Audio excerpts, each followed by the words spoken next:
Alright, Prologue, Section 3 of the Ordering of the Shire. The Shire is divided into 4 quarters or farthings. There is north, south, east, and west.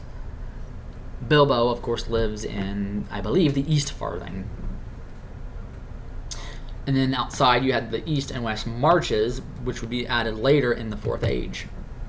Now, a farthing, as Tolkien says in his work Nomenclature to Lord of the Rings, which they quote from a lot, and even this book even contains that.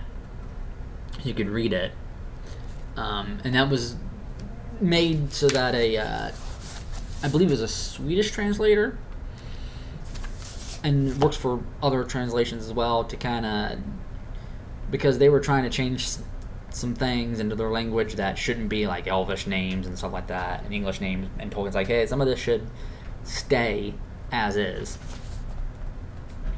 because this is a fantasy world, after all. And so, I mean, wouldn't, the English names of some of this stuff, and the Elvish and Dwarvish and stuff like that, wouldn't that, fit in that world? And if you're reading it in another language, you should read the languages that Tolkien wrote instead of reading those languages into your language. But anyway, but he says here, it's the same word as the English farthing, Old English fjorthing, Middle English firthing, quarter of a penny, but used in its original sense, a fourth part, a quarter. This is modeled on thridding, third part, still used in the divisions of Yorkshire, with loss of th after the th, t in North Riding, East Riding, West Riding. The application to the divisions of other measures than money has long been obsolete in English, and farthing has been used since early Middle English for a negligible amount, so that to English ears the application to the divisions of the Shire, an area of about 18,000 square miles, is comical. And then he mentions outside the farthings, well, back to the prologue, outside of the farthings you had the east and west marches, which were added later, in the Fourth Age. And so he talks about, how the Shire is structured there, and then talks about some of their, governmental, structuring that they have there. But they don't have a king. What they have is a thane, who took the place, like I said, of the king. And he was master of the Shire Moot, and captain of the Shire Muster, and hobbitry and arms. And of course, they don't have a military, because the hobbits are not warlike people, and they don't fight amongst themselves. Probably no much crime committed. But he says the only real official in the Shire at this date was the mayor, who was elected every 7 years at the Free Fair on the White Downs at the Lith, that is, midsummer.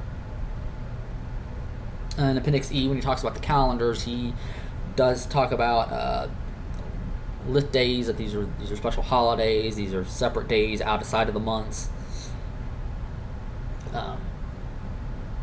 I don't know if I'm going to do the appendices or not, but we shall see when we get there. The offices of postmaster and first sheriff were attached to the mayoralty, so that he managed both the messenger service and the watch. And the mayor, that's all he basically does. He does get elected, but all he does is preside over festivals and stuff, basically. And you have sheriffs, which kind of act like their police force. Sheriff, of course, sheriff means Shire officer, from sheriff. Sheriff. That's what it means. Shire being a county, so he's the officer of the county, basically. But all that they had when it came to rank was a feather in their caps. It says here in Lord of the Rings Companion, a mild joke referring in the first instance to the sheriff's badge of office, but also to the phrase feather in his cap, derived from the old custom that the sportsman who kills the first woodcock in a hunt puts one of its feathers in his cap, and more anciently from the custom in Asia, North America, and elsewhere of adding a feather to one's headgear for each enemy slain.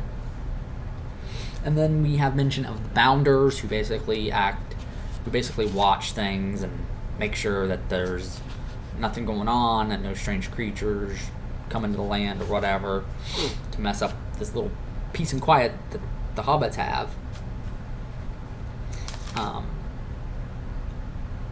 It says, the body referred to in the preceding paragraph, varying need employed to beat the bounds and to see that outsiders of any kind, great or small, did not make themselves a nuisance.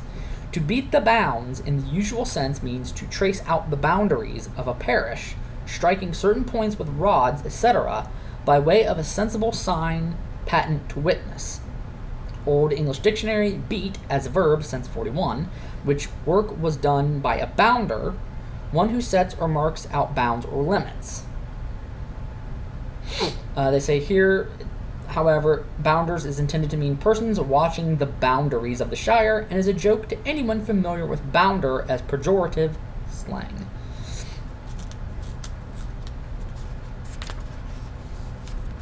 And yeah, so that's pretty much that section. Because it is important to know when you get into the first few chapters of The Lord of the Rings, because you will see this. And so there you have it.